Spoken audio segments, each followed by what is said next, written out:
I just won the prettiest vanity that I've ever seen on an auction. I did pay a premium for an auction site, I think. I paid it $155, I think it was. Wait till you see it though. I'm here, I'm gonna go pick it up.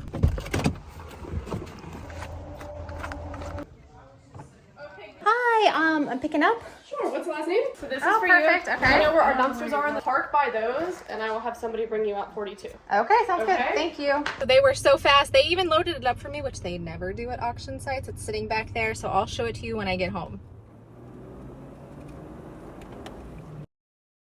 So here it is. It is seriously one of the prettiest pieces of furniture that I have ever gotten. The craftsmanship, look how these doors open.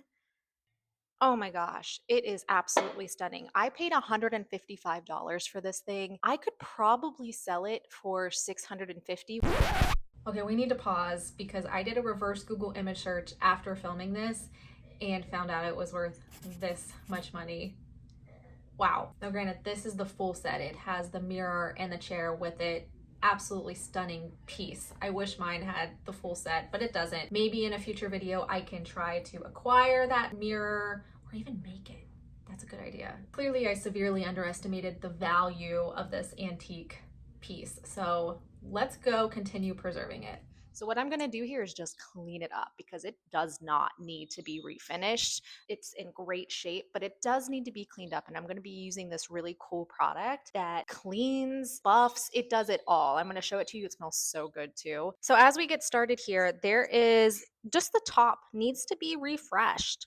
There are some scuffs and bumps in here, but I don't think it's worth losing this original finish over trying to fill these in. Sometimes a piece of furniture has some dents in it, and that's okay. I have to remember that. I have to tell myself that a lot because you want it to be perfect, but sometimes the imperfections are what make it really nice. So I'm gonna just use this stuff. I honestly think this is going to take me an hour and a half max to get this thing looking brand new again. Well, brand new from an antiques perspective. So there's a difference between restoring and refinishing furniture. Restoring furniture means bringing it back to life without stripping away its original finish. Think cleaning, polishing, and minor touch-ups. Refinishing, on the other hand, involves removing the existing finish completely and starting fresh with a new stain or paint. This polish, the original beeswax polish, is perfect for restoring because it nourishes the wood, enhances the original finish, and adds a protective layer. I had never heard of this polish until the brand had reached out asking if I'd like to try the product. Once I tested it on another piece of furniture I was completely sold.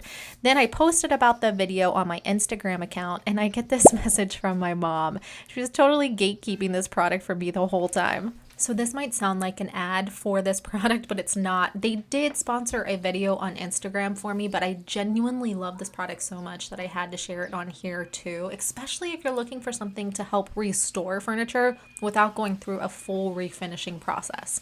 The polish also works on metal to help reduce the tarnish, which is great because I didn't have to actually remove anything on this piece to use the polish. And it doesn't just go on metal and wood, it goes on all of these other items too.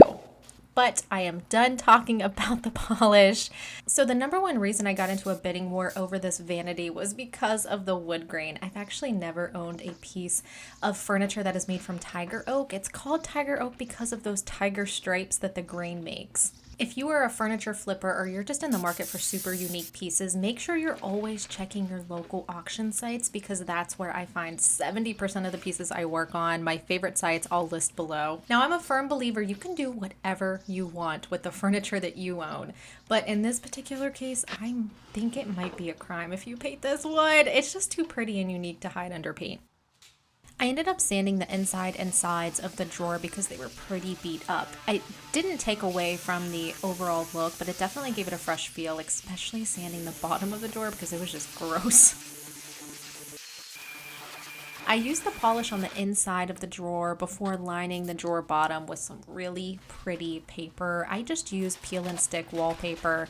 It looked great in this case, but honestly, I wouldn't recommend this brand. It just ripped and tore too easily. It just didn't hold up the way that my other peel and stick paper that I do love, which I'll link below, I love lining drawers because it helps protect it from any future damage and adds a really pretty touch to the piece of furniture. And it's done. The whole restoration took under an hour. I don't usually restore furniture. Refinishing is more my thing, but this piece was perfect as is, especially with that gorgeous wood grain. If you're leaning towards restoration, I recommend using original beeswax polish. It does buff out light scratches, revive the finish, and helps protect the wood. Here's a quick clip showing how it worked on another piece of furniture that I need to refinish actually, but I wanted to test it out on some of the scratches that this piece had, and it just buffed them out completely. It's kind of crazy. Anyways, thanks so much for watching, guys. Drop any questions that you have in the comments. I'm happy to help provide my insight. Thanks.